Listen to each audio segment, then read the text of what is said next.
इस लेक्चर में हम सीरीज के ऊपर गौर करेंगे।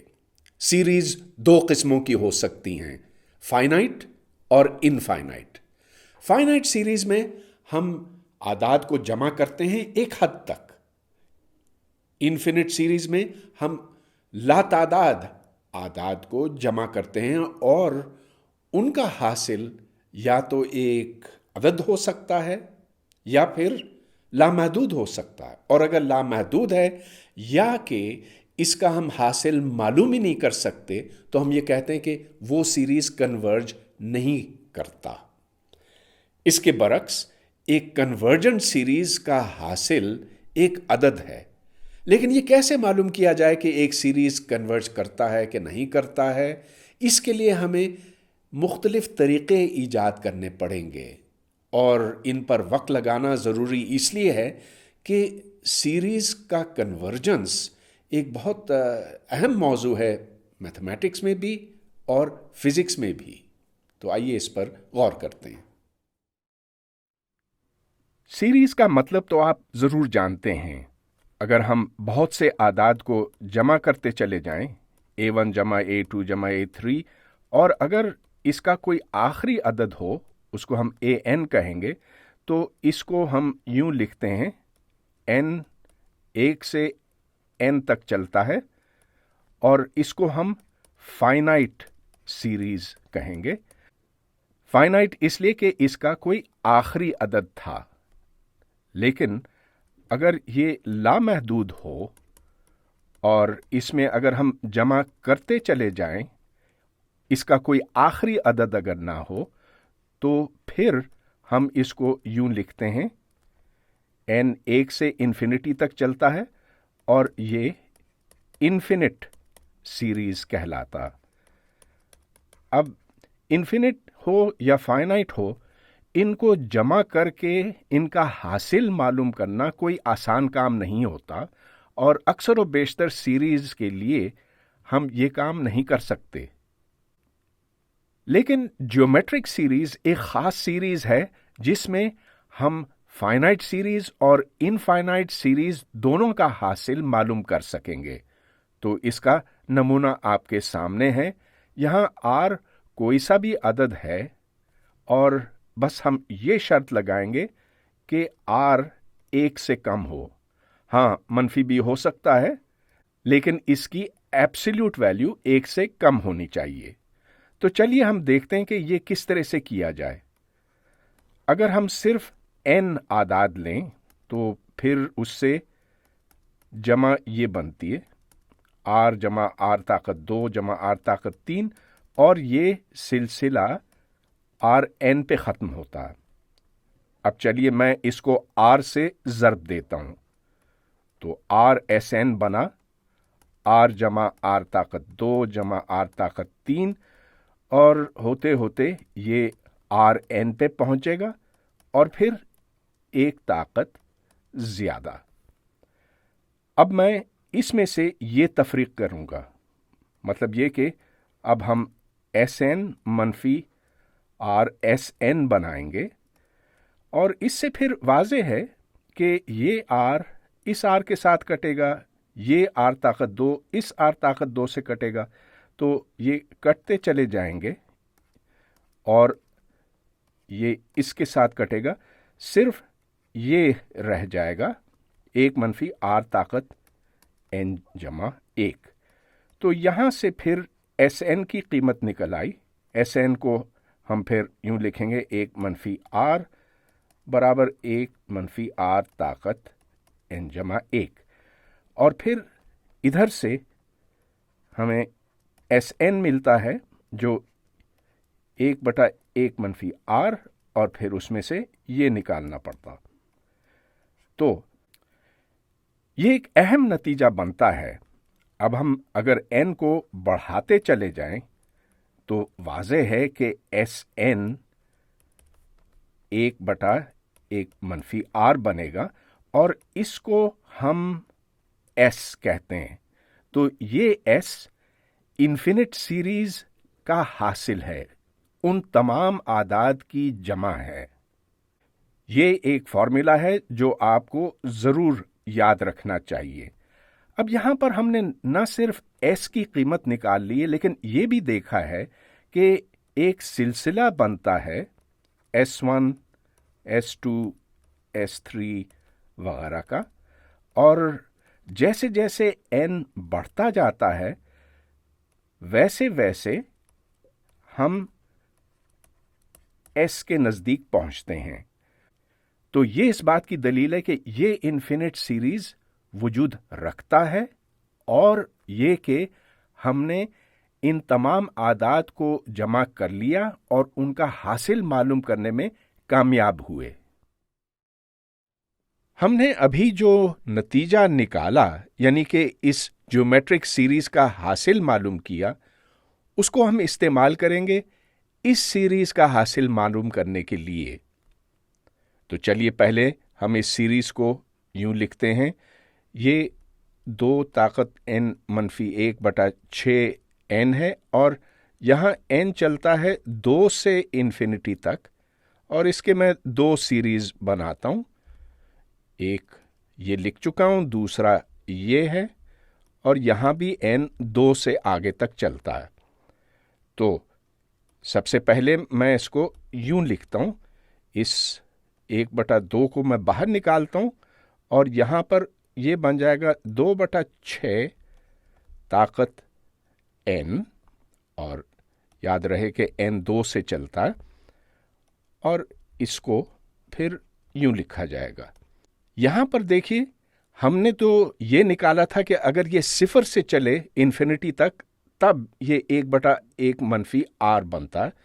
चुनाचे इसको हम ज़रा मुख्तलिफ शक्ल में लिखेंगे। पहले वाले को हम यूं लिखेंगे n जो 0 से इन्फिनिटी तक चलता, और यहाँ पर 2/6 तो 1/3 है, n ही आएगा। लेकिन अब मुझे इसमें से 2 टर्म्स तफरीक करनी पड़ेंगी, यानी कि जब n 0 होगा और जब n 1 होगा। लिहाजा अब n 0 से इन्फिनिटी तक चलता है, 2 से इन्फिनिटी तक नहीं, लेकिन मुझे ये इसमें से निकालना पड़ा। और इसी तरह यहां पर अब n 0 से इन्फिनिटी तक चलेगा, यहां 1/6 ताकत n है, और इसमें से भी मुझे n बराबर 0 के निकालना होगा जो 1 है, और फिर जब n 1 होगा। लिहाजा अब हम वो फॉर्मूला इस्तेमाल कर सकते हैं जो ऊपर लिखा हुआ, और यहां पर आएगा 1, और फिर नीचे 1 मनफी 1/3, और फिर यहां ये निकालना होगा। इधर हमें 1 मनफी 1/6 लिखना होगा, और अब इसका जवाब तो आप खुद ही निकाल सकते हैं। वो मेरे हिसाब से बनता है मनफी 1/60। बहुत कम ऐसी सीरीज हैं जिनका हासिल हम मालूम कर सकते हैं, लेकिन एक और मिसाल मैं आपके सामने रखता हूं। इसको टेलीस्कोपिंग सीरीज कहा जाता है। इस इस्तिलाह की वजह बहुत जल्द समझ में आएगी, और इसका हम हासिल मालूम कर सकेंगे, सिर्फ इन्फिनिट सीरीज नहीं लेकिन फाइनाइट का भी। तो चलिए हम ये फाइनाइट सीरीज बनाते हैं। यहां n 1 से n तक चलेगा। अब इस 1/n n-1 को मैं एक और तरह से लिखता हूं। मैं इसको 1/n मनफी 1/n-1 लिखता हूं। तो अगर n-1 को इस तरफ ले गए, n को इधर, तो वाज़ेह है कि ये दोनों बराबर हैं। अब चलिए मैं सबसे पहले n को 1 की कीमत देता हूं। तो ये बनता है 1/1 मनफी 1/2। अब n को 2 करता हूं, तो उससे 1/2 मनफी 1/3 बनेगा, और फिर n को 3 करने से ये बनेगा, और यूं ये सिलसिला चलता चला जाएगा। और फिर आखिरी टर्म में जब n n के बराबर होगा, तो यहां 1/n मनफी 1/n-1। अब ये मुलाहिजा कीजिए, ये इसके साथ कट गया, ये इसके साथ कट गया, ये अगली टर्म के साथ कट जाएगा, और ये पिछली टर्म के साथ कटेगा, यानी कि जो यहाँ मैंने छोड़ी हुई है। तो यहाँ से हमें एक बड़ा अच्छा साफ सुथरा नतीजा मिला कि एस एन बनता है 1-1 जमा 1। गोया कि ये एक सीक्वेंस है। अगर हम S1, S2 वगैरह ये बनाते चले गए, Sn और आगे भी अगर निकले, यानी कि अगर इसको हमने लामहदूद सीक्वेंस कर दिया, तो वाज़ेह है कि S1, S2, Sn एक हद पर जाके पहुंचेंगे। गोया कि Sn जब n बहुत बढ़ जाएगा, इन्फिनिटी की तरफ जाएगा, ये फिर S बनेगा, और जब n को हम यहाँ पर बहुत बड़ा कर देंगे तो ये 1 बनेगा। गोया कि ये सीक्वेंस कन्वर्ज करता है और उसकी हद 1 है। गोया कि ये सीरीज वजूद रखता है, और इसको अगर हम S कहें तो उस S की कीमत 1 है। अब मैं इस सवाल की तरफ आता हूं कि वो क्या शराइत हैं कि एक इन्फिनिट सीरीज डाइवर्ज करे, यानी कि वजूद ना रखे।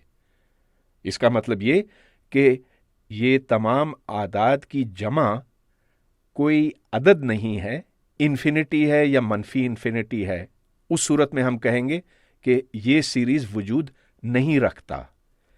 पहली बात तो बिल्कुल वाज़ेह है कि अगर an जैसे जैसे n बढ़ता चला जाता है सिफर ना हो, तो फिर ये सीरीज वजूद नहीं रखेगा।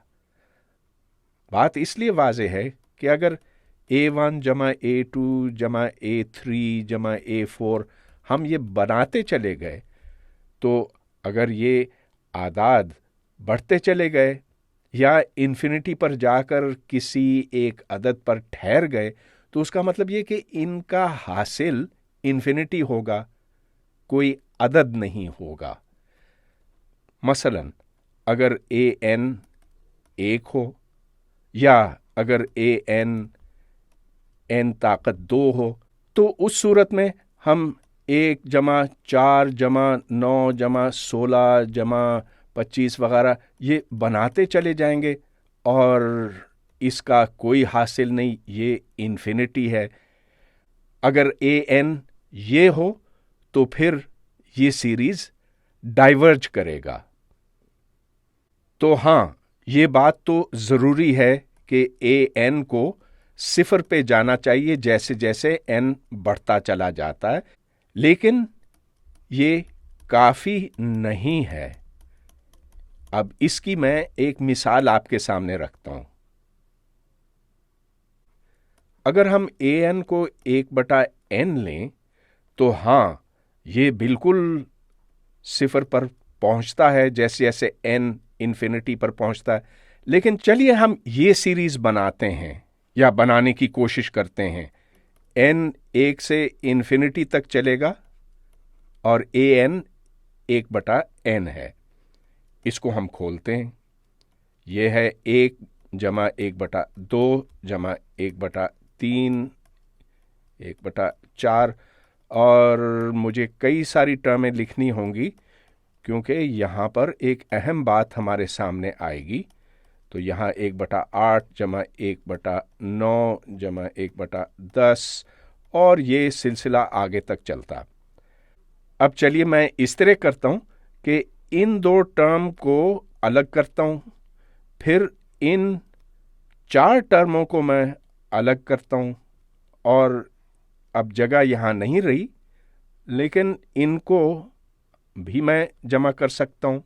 अब यहाँ पर यह बात वाज़ेह है कि 1/3 जमा 1/4 ये 1/2 से ज़्यादा है, और यहाँ पर 4 टर्में हैं। सबसे छोटी 1/8 है, और इन 4 आदाद को अगर जमा किया जाए तो इनका हासिल भी 1/2 से बड़ा है। और इसी तरह यहाँ पर भी जो आ सकता था उसको हम अगर जमा करते तो वो 1/2 से बड़ा है। लिहाजा अब इनको हम जमा करते चले जाएंगे तो 1 जमा 1/2, फिर कोई ऐसा अदद जो निफ्स से बड़ा है, फिर जो निफ्स से बड़ा है, और इस तरह ये चलता चला जाएगा। अब ऐसी टर्में तो लामहदूद हैं, चुनाचे इसका कोई हासिल नहीं और ये इन्फिनिटी पर जाएगा।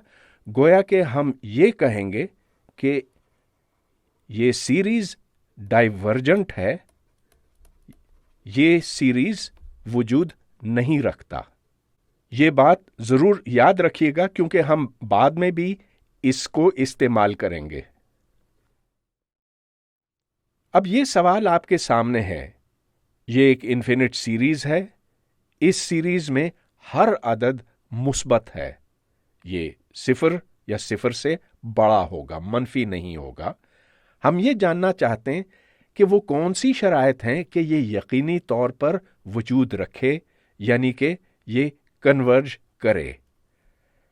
उसका एक जवाब ये हो सकता है कि अगर हम इस सीरीज को दो दूसरी सीरीज के दरमियान फंसा सके तो फिर ये सीरीज कन्वर्ज करेगा। तो चलिए मैं एक सीरीज इस तरह की बनाता हूं, A1 जमा A2 जमा A3, और ये सारे मुस्बत आदाद हैं और ये एक लामहदूद सीरीज है, इन्फिनिट सीरीज है, जिसको हम यूं लिखते हैं, ये 1 से इन्फिनिटी तक चलेगा और इस सीरीज का हासिल, इसको हम कोई सा नाम देंगे, चलिए A कहें। एक और सीरीज लीजिए CN, वो इस तरह का है, N 1 से इन्फिनिटी तक चलता है और ये C1 जमा C2 जमा C3 वगैरह, और इसका हासिल C है।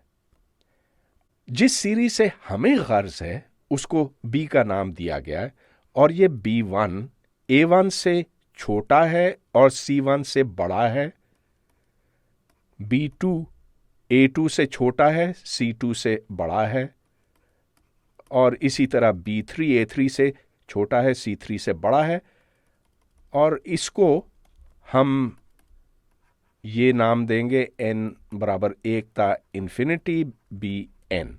अब चूंकि A सीरीज और C सीरीज दोनों कन्वर्ज करते हैं और B A और C के दरमियान फंसा हुआ है, मतलब ये कि Bn An से छोटा है या उसके बराबर है और Cn से बड़ा है या उसके बराबर है।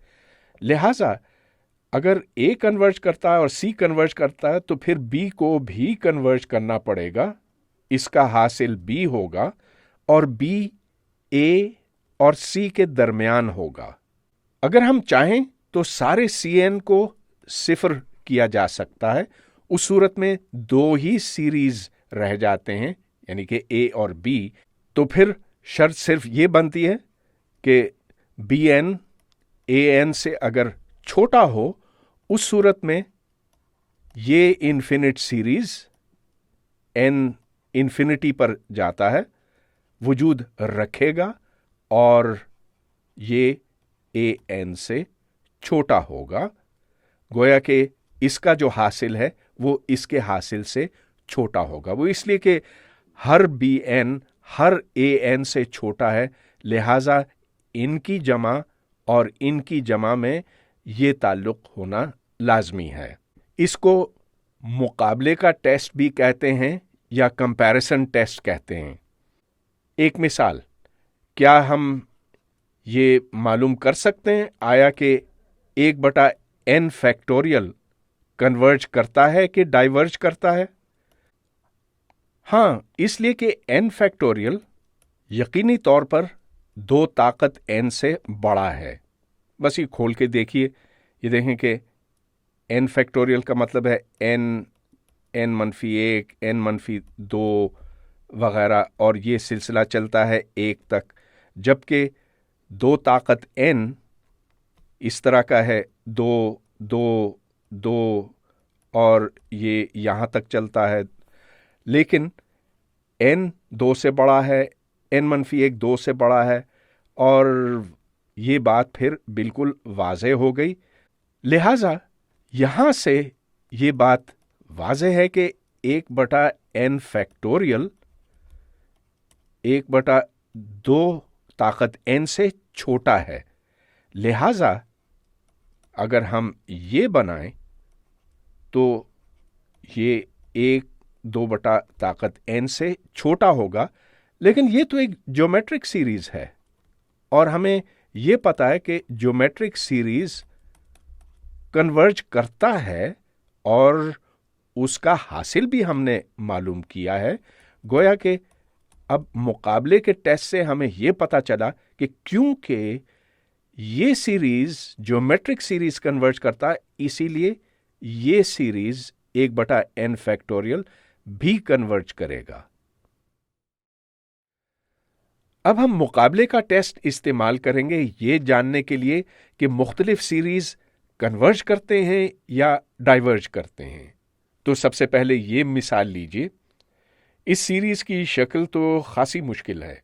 यहाँ साइन n थीटा है या साइन ताकत 2n थीटा है, लेकिन हमें सिर्फ n की बड़ी कीमतों से गर्ज है और इससे बड़ी आसानी पैदा होगी। तो चलिए सबसे पहले हम इसको देखते हैं। 1+2 साइन n थीटा जमा साइन ताकत 2n थीटा। ये तो हम वसूख से कह सकते हैं कि साइन चूंकि हमेशा 1 या 1 से कम होगा, इसलिए इसकी कीमत 4 से यकीनन कम होगी या 4 के बराबर होगी। और अगर नीचे देखा जाए तो यहाँ 3 ताकत n जमा 5 n ताकत 2 है और यहाँ हम ये बात यकीन से कह सकते हैं कि ये 3 ताकत n से छोटा है, इसलिए कि ये कोई मुस्बत अदद है। लिहाजा अगर an को देखा जाए तो हम ये जरूर कह सकते हैं कि ये 4/3 ताकत n से छोटा है। अगर इससे छोटा है तो उसका मतलब ये हुआ कि फिर अगर हम इसको जमा करते चले गए तो ये 4 सम 1/3 ताकत n इससे छोटा होगा। लेकिन ये आप जानते हैं कि ज्योमेट्रिक सीरीज है और ये इन्फिनिटी से कम कीमत रखता है, यानी कि ये कन्वर्ज करता है। गोया कि हम ये कह सकते हैं कि मुकाबले का टेस्ट हमें बताता है कि हाँ, ये सीरीज कन्वर्ज करता है। अब इस सीरीज को देखें। साइन 1/n, n यहां जैसे जैसे बढ़ता जाएगा तो हमें पता है कि साइन 1/n ये 1/n के नजदीक पहुंचेगा। हमें इससे गर्ज नहीं कि n जब छोटा है तो साइन की क्या कीमत होगी, हमें सिर्फ बड़े n से गर्ज है। चुनाचे अगर हम इसको देखें, साइन 1/n को हम इसको 2 हिस्सों में तोड़ सकते हैं। चलिए अगर ये 1 ता इन्फिनिटी है तो इसको हम 2 में तोड़ते हैं। 1 ता n साइन 1/n जमा n जमा 1 ता इन्फिनिटी साइन 1/n। ये n अगर कोई बहुत बड़ा अदद हो तो फिर हम यहां पर साइन 1/n की जगह 1/n लगा सकते हैं। इससे हमें कोई गर्ज नहीं, ये कोई अदद है, इन्फिनिटी नहीं है। हमारी सारी तवज्जो इसी की तरफ होनी चाहिए अगर सिर्फ कन्वर्जेंस का सवाल हो। अब हम पहले ये देख चुके हैं कि 1/n का सीरीज डाइवर्ज करता है, वजूद नहीं रखता है या इन्फिनिटी है, ये सारे हम माने हैं। लिहाजा ये सीरीज भी वजूद नहीं रखता, ये डाइवर्ज करता है, ये कन्वर्ज नहीं करता। एक दूसरा टेस्ट, अगर कोई सीरीज ये टेस्ट पास कर जाए तो फिर हम यकीन से ये कह सकेंगे कि वो सीरीज कन्वर्ज करता है। इसको तनासुबी टेस्ट या रेशियो टेस्ट कहते हैं, इसलिए कि यहाँ पर ये देखा जाता है कि अगर उस सीरीज का n+1 टर्म देखा जाए और उसका तनासुब लिया जाए nth टर्म के साथ, अगर ये 1 से कम हो तो फिर उस सूरत में ये सीरीज कन्वर्ज करेगा। इसको साबित करना मुश्किल नहीं है। चलिए, ये सीरीज है 1 ता इन्फिनिटी bn। इसको हम 2 हिस्सों में तोड़ेंगे। एक हिस्सा 1 से n-1 तक चलेगा और दूसरा हिस्सा चलिए हम n से इन्फिनिटी तक ले जाते हैं, और यहां n कोई सा भी बड़ा अदद होगा, यानी कि इतना बड़ा कि फिर bn जमा 1 से बड़ा हो और वो n-2 से बड़ा हो वगैरह। इस शर्त को हम यूं लिख सकते हैं कि bn-1 फिर r bn के बराबर है और r 1 से छोटा है। अगर r 1 से छोटा हो तो जाहिर है कि bn-1 bn से छोटा होगा। इसी तरह bn-2 r bn-1 होगा वगैरह। तो ये सिलसिला यहां चलता रहेगा। अब चलिए मैं इस हिस्से को देखता हूं। तो यहां हमें bn-1 bn-2 वगैरह ये सारा निकालना है, इसका हासिल मालूम करना है, जिसको मैं फिर यूं लिख सकता हूं bn को बाहर निकालकर 1-bn-1 बटा bn, और फिर यहां पर bn-2 और बटा bn है, लेकिन मैं यहां bn-1 लिखता हूं और इधर भी यही चीज लिखूंगा ताकि ये और ये आपस में कट जाएं और ये सिलसिला आगे तक चलता। अब जाहिर है कि ये bn 1-r-r-2 वगैरह इससे छोटा होगा या इसके बराबर होगा, और चूंकि ये एक ज्योमेट्रिक सीरीज बनता है, लिहाजा ये एक फाइनाइट अदद है। मतलब ये कि कोई सा भी अदद है, इन्फिनिटी नहीं है। गोया कि ये हिस्सा फाइनाइट है और ये हिस्सा भी फाइनाइट है। तो अगर ये शर्त पूरी हो तो फिर ये सीरीज कन्वर्ज करेगा। अब ये नोट कीजिए कि अगर ये अदद ठीक 1 के बराबर हो तो उस सूरत में रेशियो टेस्ट बेकार होगा और हमें कोई और टेस्ट दरियाफ्त करना होगा जो इस सीरीज के बारे में हमें मालूमात पहुंचा सके। रेशियो टेस्ट की चंद मिसालें। सबसे पहले ये देखें, हम जानना चाहते हैं कि क्या ये सीरीज कन्वर्ज करता है कि नहीं। यहां an 1/n है, तो चलिए ये तनासुब हम बनाते हैं an+1/an, जो ये बना, और इसको हम फिर n/n-1 लिख सकते हैं।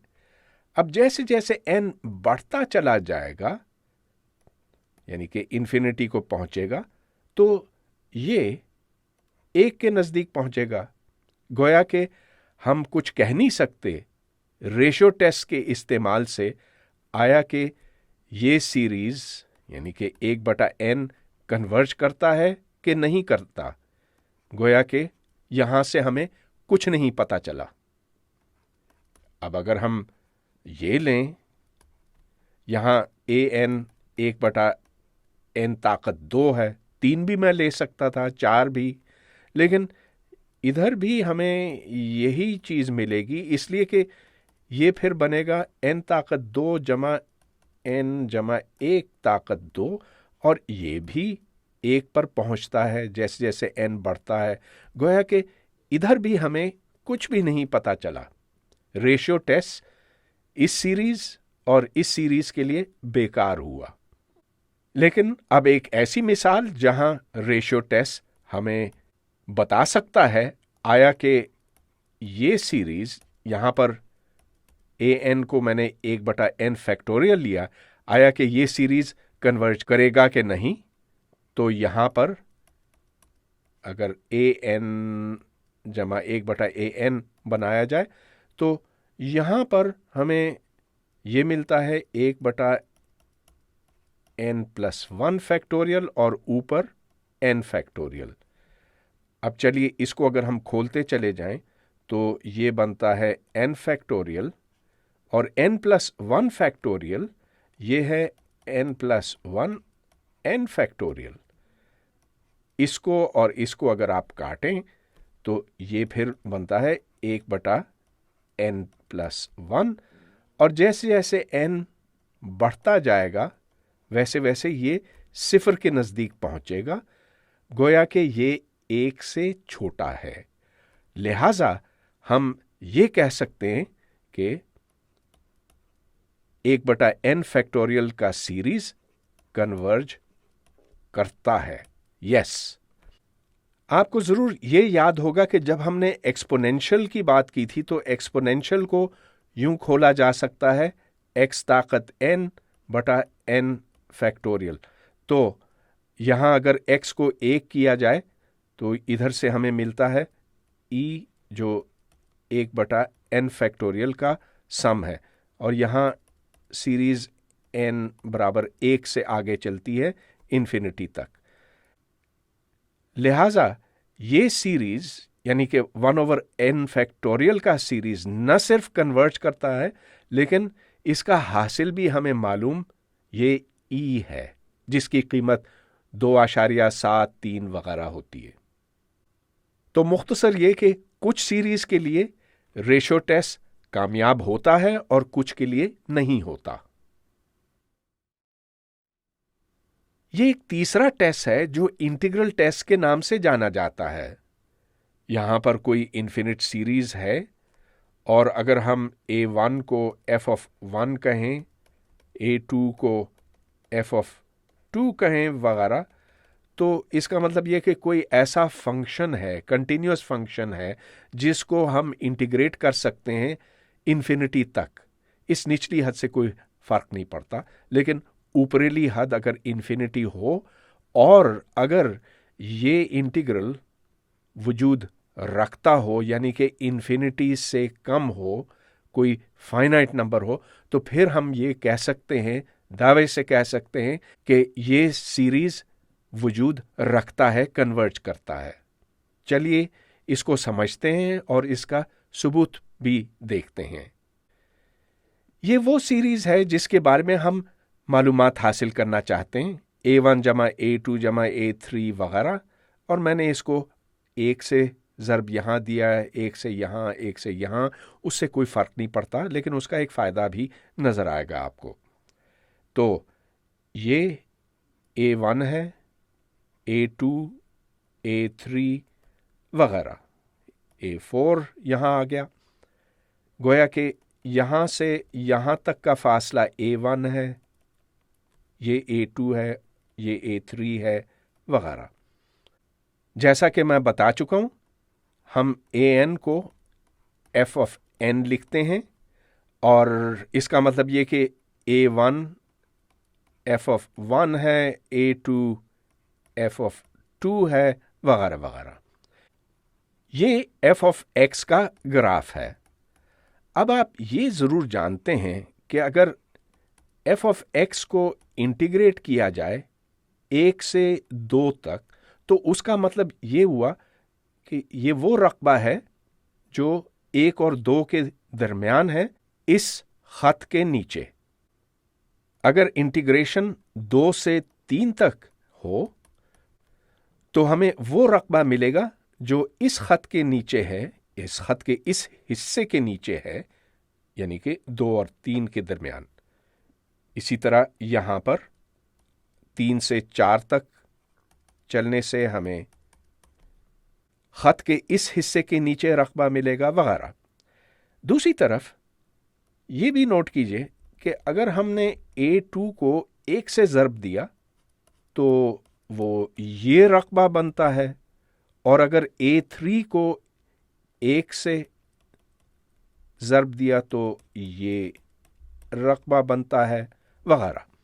लेकिन ये वाज़े है कि जो इंटीग्रल 1 से 2 तक का है, यानी कि जो रकबा इस ख़त के नीचे है, वो A2 से बड़ा है, यानी कि इस रकबे से बड़ा है। इसी तरह जो रकबा 2 और 3 के दरमियान है f ऑफ x का, वो A3 से बड़ा है और ये A4 से बड़ा है। अब अगर मैं इसको जमा करता चला जाऊं तो 1 था 2, 2 था 3, 3 था 4, और ये सिलसिला फिर चलता चला जाएगा और मुझे फिर इंटीग्रल dx 1 था इन्फिनिटी मिलेगा। लिहाजा हमें ये पता चला है कि अगर f ऑफ x को 1 से इन्फिनिटी तक इंटीग्रेट किया जाए तो इससे हमें A2 जमा A3 जमा A4 इस इन्फिनिट सीरीज से ज्यादा रकम मिलेगी, जिसका मतलब ये हुआ कि इस इन्फिनिट सीरीज का हासिल A2 जमा A3 जमा A4 वगैरह वो इस इंटीग्रल की कीमत से कम है। तो अगर ये इंटीग्रल f ऑफ x का इंटीग्रल वजूद रखता है, इन्फिनिटी से कम है, कन्वर्ज करता है, ये सारे हम माने हैं, तो फिर ये इन्फिनिट सीरीज यानी कि A2 A3 A4 ता इन्फिनिटी, ये इन्फिनिट सीरीज भी वजूद रखेगा। ये एक बड़ी अहम बात हमने पता की है और इंटीग्रल टेस्ट का ये सबूत बनता है। इंटीग्रल टेस्ट की मदद से अब हम बहुत से सीरीज को देखेंगे, आया कि वो कन्वर्ज करते हैं कि डाइवर्ज करते हैं। तो सबसे पहले ये मिसाल लीजिए 1/n ताकत p, यानी कि यहां पर an ये है, p कोई सा भी अदद है, हम मुख्तलिफ कीमतें देंगे इसको, लेकिन यहां इंटीग्रल टेस्ट का ये कहना है कि इस इंटीग्रल को वजूद रखना चाहिए और ये इंटीग्रल किसी अदद a से चलता है इन्फिनिटी तक। इसको बेशक आप 1 कर लें, 2 कर लें, कोई फर्क नहीं पड़ता, ये बात अब बहुत जल्द वाज़ेह हो जाएगी। हमें सिर्फ ये देखना आया कि ये इंटीग्रल फाइनाइट है कि इन्फिनिट है। तो चलिए इसको हम बड़ी आसानी से हल कर सकते हैं। ये x ताकत -p है a ता इन्फिनिटी, जो कि आप अच्छी तरह जानते हैं, इसका इंटीग्रल x ताकत -p जमा 1 और नीचे भी -p जमा 1, और इसको a और इन्फिनिटी के दरमियान रखना है। अब यहां पर आप ये जहन में रखें कि p 1 नहीं हो सकता। अगर p 1 हो गया तो फिर यहां नीचे 0 आ जाएगा, जो कि फिर इसको बेमाने कर देगा। अगर p 1 है तो उसको हमें अलहदा तौर पर हल करना होगा। तो चलिए फर्ज कीजिए कि p की कीमत 2 है। उस सूरत में हमें यह मिलता है कि a ता इन्फिनिटी dx 1/x ताकत 2, ये है -1/x a ता इन्फिनिटी, जो कि 1/a है। ये एक फाइनाइट नंबर है, कोई सा अदद है। लिहाजा यहां से हम ये नतीजा अखज़ करते हैं कि इस इन्फिनिट सीरीज 1/n ताकत 2 का वजूद है कि ये कन्वर्ज करता है। कन्वर्ज इसलिए करता है कि ये इंटीग्रल 1/x ताकत 2 वजूद रखता है। तो चलिए ये एक अहम बात हमने पता कर ली, रेशियो टेस्ट से हमें ये नहीं मालूम हो सका था। अब इसको देखते हुए हमें एक और अहम बात पता चलती है कि अगर p 1 से बड़ा हो तो फिर ये सीरीज यानी कि 1/n ताकत p कन्वर्ज करेगा। और ये फिर अहम बात बनती है कि इधर अगर 3 हो, 4 हो, 1.000002 हो तो भी ये कन्वर्ज करेगा। अब चलिए हम इस पर आते हैं। अगर p 1 हो तो फिर क्या किया जाए? उस सूरत में हमें ये इंटीग्रल हल करना है, a ता इन्फिनिटी 1/x। इस इंटीग्रल को तो हम हल करना जानते हैं, ये log x है और log x को फिर a और इन्फिनिटी के दरमियान रखना है। गोया कि यहां पर log इन्फिनिटी मनफी log a आता है, मगर log इन्फिनिटी तो वजूद रखता नहीं, ये खुद इन्फिनिट है। लिहाजा यहां से हम ये नतीजा अखज़ करते हैं कि 1/n का सीरीज डाइवर्ज करता है, वजूद नहीं रखता। ये बात तो हमें पहले भी पता थी, लेकिन इंटीग्रल टेस्ट से इसकी तस्दीक हो गई। एक और सवाल, क्या हम ये मालूम कर सकते हैं आया कि ये सीरीज कन्वर्ज करता है कि नहीं करता? अब हमें ये तो पता है कि 1/n का सीरीज नहीं करता, लेकिन अगर इसको log n ताकत 2 से ज़र्ब दिया जाए तो फिर क्या ये कन्वर्ज करेगा कि नहीं? तो चलिए हम इंटीग्रल टेस्ट लगाते हैं इसके ऊपर। इधर 1/x log x ताकत 2 लिखते हैं और इसको यहां a से इन्फिनिटी तक चलाएंगे, a से कोई फर्क नहीं पड़ता। इस इंटीग्रल को हल करने की खातिर मैं u को log x कहूंगा। उस सूरत में du बनता है dx/x। अब dx/x को मैं यहां पर डालता हूं तो ये हो जाएगा du। log x तो u है, चुनाचे यहां पर 1/u ताकत 2 आएगा। और अब ये देखना है कि निचली हद क्या होगी और ऊपरेली हद क्या होगी। तो जब x a होता है, u बनता है log a। गोया कि यहां पर हमें log a डालना होगा।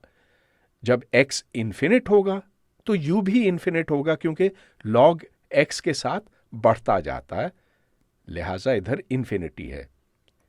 ये इंटीग्रेट करने से हमें -1/u मिलता है और इसको log a और इन्फिनिटी के दरमियान रखना, जो कि फिर 1/log a बना और ये वजूद रखता है।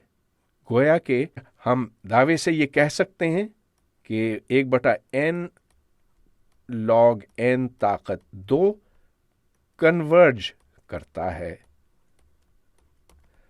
तो अब हम ये सवाल कर सकते हैं कि क्या ये सीरीज 1/n log n, यहां ताकत 2 नहीं है, क्या ये कन्वर्ज करता है कि नहीं? इसका जवाब हमें ऊपर से मिल जाएगा। उसी तरह से हम u को log x करेंगे, du dx/x बनेगा, लेकिन यहां पर हमें a ता इन्फिनिटी 1/u को इंटीग्रेट करना है। तो इधर से हमें log x मिला और ये a और इन्फिनिटी के दरमियान है, चुनाचे ये खुद इन्फिनिटी है। लिहाजा ये सीरीज डाइवर्ज करता है और उसकी वजह भी कुछ समझ में आती है, इसलिए कि log n बढ़ता जरूर है n के बढ़ने के साथ साथ, लेकिन log n ताकत 2 ज्यादा तेजी से बढ़ता है, जिसका मतलब ये कि an तेजी से यहां घटता है जबकि यहां कम तेजी के साथ घटता है।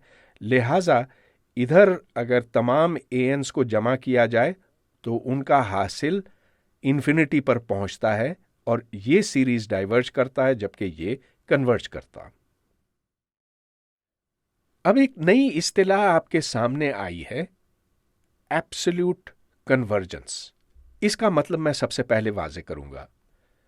ये कोई सीरीज है A1 जमा A2 जमा A3 वगैरह, और ये एक लामुतनाही सीरीज है, हमें सिर्फ इन्फिनिट सीरीज से गर्ज है। अगर इसकी एब्सोल्यूट वैल्यू ली जाए, इन तमाम की एब्सोल्यूट वैल्यूज ली जाएं, और अगर ये जमा वजूद रखती है, अगर ये सीरीज का वजूद है, तो फिर हम ये कहेंगे कि A1 जमा A2 जमा A3 वगैरह, यानी कि ये सीरीज एब्सोल्युटली कन्वर्जेंट है। कुछ सीरीज एब्सोल्युटली कन्वर्जेंट होती हैं और कुछ नहीं होती हैं। मिसाल के तौर पर ये सीरीज 1-1/4 जमा 1/9 -1/16 जमा 1/25 वगैरह, अगर इन टर्म्स की एब्सोल्यूट वैल्यू ली जाए तो यहां से हमें 1 जमा 1/4 जमा 1/9 और ये मनफी निशान खत्म हो जाता है। ये आप जानते हैं 1/n² है जो कन्वर्ज करता है, और इसीलिए हम इस सीरीज को एब्सोल्युटली कन्वर्जेंट कहेंगे। यानी कि अगर हम ये सारी मनफी अलामतें ख़त्म कर दें और सिर्फ मुस्बत अलामतें हों, और अगर ये सीरीज़ कन्वर्ज करता हो, तो फिर उस सूरत में ये एब्सोल्युटली कन्वर्जेंट है। इसके बरक्स अगर हम ये सीरीज़ देखें 1-1/2 जमा 1/3 -1/4 जमा 1/5 वगैरह, तो यहाँ पर अगर एब्सोल्यूट वैल्यूज़ ली जाएं तो उससे फिर हमें ये मिलता है 1/4 जमा 1/5 वगैरह। लेकिन हम ये देख चुके हैं कि 1/n तो कन्वर्ज नहीं करता, ये तो डाइवर्ज करता, गोया कि ये एब्सोल्युटली कन्वर्जेंट नहीं है, जबकि ये एब्सोल्युटली कन्वर्जेंट है। एब्सोल्यूट कन्वर्जेंस का मतलब तो मैंने आपको बताया है, और एक नई इस्तिलाह अब आपके सामने आई है, मगर इसकी अहमियत क्या बनती है, ये समझने के लिए इस मिसाल को देखें। तो ये एक सीरीज है जो एब्सोल्युटली कन्वर्जेंट नहीं है। 1-1/2 जमा 1/3 -1/4, और मुझे काफ़ी सारी टर्म्स की ज़रूरत पड़ेगी, तो यहाँ 1/7 -1/8, और ये सिलसिला आगे तक चलता चला जाएगा जितनी यहाँ पर गुंजाइश है वगैरह। ये एक लामुतनाही सिलसिला है। इसका हासिल S है, तो हम कहेंगे कि S वो अदद है जो इनको जमा करने से मिलता है। अब हम इस तरह से करेंगे कि इसकी तरतीब बदल देंगे। तो मैं यहाँ 1/2 के बाद यहाँ 1/4 लिख लूँगा, तो ये इधर लेकर आऊँगा। फिर उसके बाद 1/3 -1/6, ये इधर आ गया, -1/8, फिर 1/5 -1/10, फिर 1/12, फिर 1/7 -1/14 -1/16। तो जितने आदाद ऊपर थे उतने ही नीचे हैं, बस मैंने तरतीब बदली है। और तरतीब आपको नजर आती है कि एक मुस्बत मनफी मनफी, मुस्बत मनफी मनफी, यहां भी मुस्बत मनफी मनफी, इधर भी ऐसे ही है। अब मैं इन दो को इकट्ठे करता हूं, और इन दो को, और इन दो को, और इन दो को, तो अब नजर आता है कि यह है 1/2 -1/4, ये 1/6 -1/8, यहाँ 1/10 -1/12, इधर से 1/14 आएगा, और यहाँ 16। अब मैं इसको बाहर निकाल लेता हूँ और अंदर देखिए क्या बनता है, 1/3 - 1/4। और ये वही तरतीब बन रही है जो आपने शुरू में देखी थी। गोया कि यहां पर हमें वही सीरीज मिली जो ऊपर है, जिसका मतलब यह है कि s बना हाफ s। अब ये बात तो परेशानी की है, इसलिए कि हम s से शुरू करते हैं और इधर हाफ s से पहुंचते हैं। ये कैसे हो सकता है? इसकी वजह ये कि हमें तरतीब बदलने की इजाजत नहीं एक इन्फिनिट सीरीज के लिए। और जो मैंने आपके सामने दलील रखी है वो इस बात का सबूत है कि आप एक ऐसे सीरीज को रीअरेंज नहीं कर सकते जो एब्सोल्युटली कन्वर्जेंट ना हो। हां, अगर कोई सीरीज कन्वर्जेंट हो तो बेशक आप उसके अंदर जो आदाद हैं उनको आप रीअरेंज कर सकते हैं, जिस तरतीब से लिखना चाहें लिख सकते हैं। लेकिन वो सीरीज जो एब्सोल्युटली कन्वर्जेंट नहीं होती, उनमें आप ये रद्दोबदल नहीं कर सकते। आपने अभी थोड़ी देर पहले ऑल्टरनेटिंग सीरीज की एक मिसाल देखी थी, और ऑल्टरनेटिंग सीरीज का मतलब यह है कि एक सीरीज में मुस्बत मनफी ये अलामतें बदलती रहती हैं। ऐसी सीरीज से मुतालिक लाइबनिट्स थ्योरम हमें बहुत ज़रूरी मालूमात फराहम करता है। तो ये ऑल्टरनेटिंग सीरीज लीजिए, A1 - A2 जमा A3 - A4, और ये सिलसिला चलता है आगे तक। यहां पर अगर A1 A2 से बड़ा हो और A2 A3 से बड़ा हो, A3 A4 से बड़ा हो, तो इस थ्योरम का ये कहना है कि ये सीरीज एक हद पे पहुंचेगा, ये कन्वर्ज करेगा। अब इसको मैं साबित तो नहीं कर सकता, इसलिए कि उसके लिए हमें खासा वक्त चाहिए होगा, लेकिन मैं ऑल्टरनेटिंग सीरीज की कुछ मिसालें तो आपके सामने ज़रूर रखूँगा।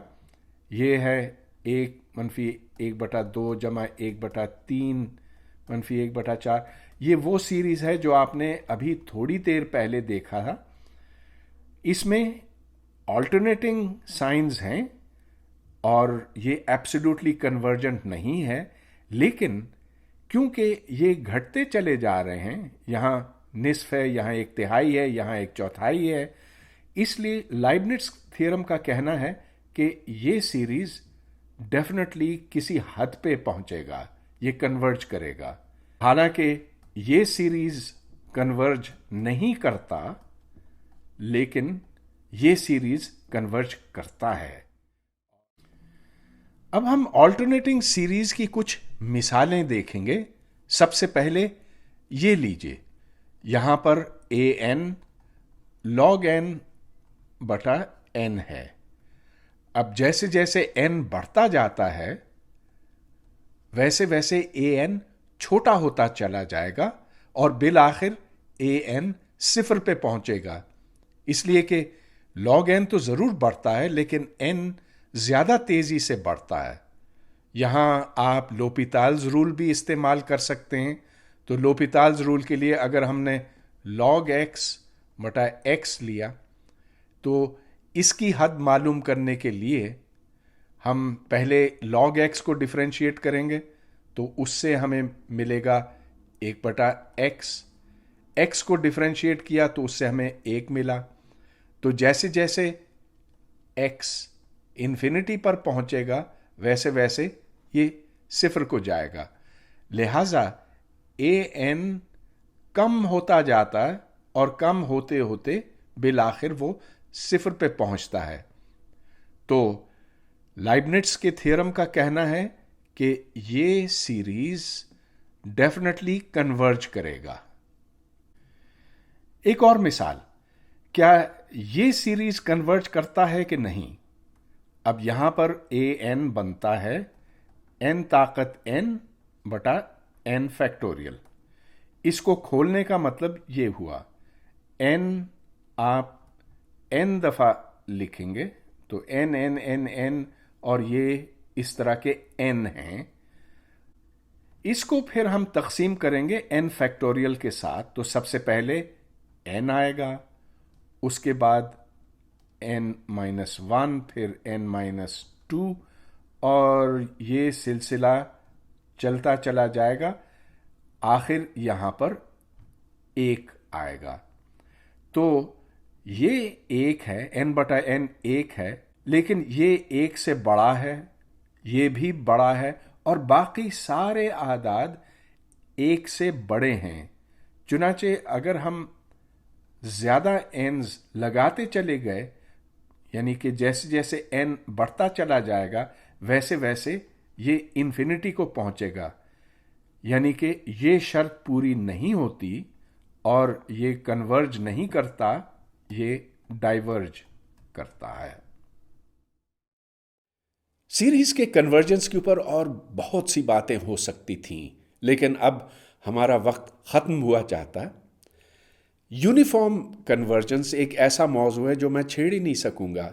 यूनिफॉर्म कन्वर्जेंस में एक इन्फिनिट सीरीज होता है, उसमें हर टर्म के साथ एक पैरामीटर मुंसलिक होता है। पैरामीटर की बाज़ कीमतों के लिए वो इन्फिनिट सीरीज जल्दी कन्वर्ज करता है, बाज़ के लिए हो सकता है कि वो कन्वर्ज करे ही ना। बहरहाल मैं सिर्फ ये बताना चाह रहा हूँ कि सीरीज़ के कन्वर्जेंस का मौजू एक ख़ासा वसी मौजू है। अब बस हमारे 30 लेक्चर पूरे हो गए और मैं उम्मीद करता हूँ कि आपने इनसे काफ़ी कुछ सीखा होगा।